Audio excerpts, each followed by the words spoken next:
ખેડાથી સમાચાર કપડવંજ મોડાસા હાઈવે ઉપર અકસ્માતનો ખતરો સોનીપુરા ફાટક પાસે અકસ્માતનો સતત ખતરો ફાટકની રેલિંગ પર અથડાઈને પસાર થયા વાહનો જોખમી રીતે ટ્રક પસાર થયાનો વિડિયો વાયરલ થયો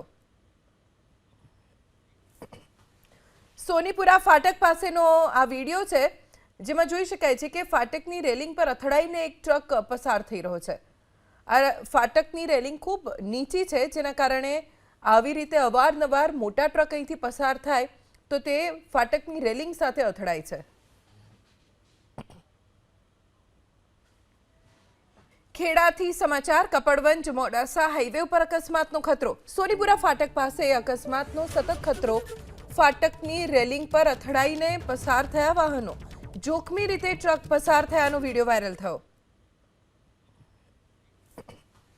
સોનીપુરા ફાટક પાસેનો આ વિડિયો છે જેમાં જોઈ શકાય છે કે ફાટકની રેલિંગ પર અથડાઈને એક ટ્રક પસાર થઈ રહ્યો છે આ ફાટકની રેલિંગ ખૂબ નીચી છે જેના કારણે આવી રીતે અવારનવાર મોટા ટ્રક અહીંથી પસાર થાય તો તે ફાટકની રેલિંગ સાથે અથડાય છે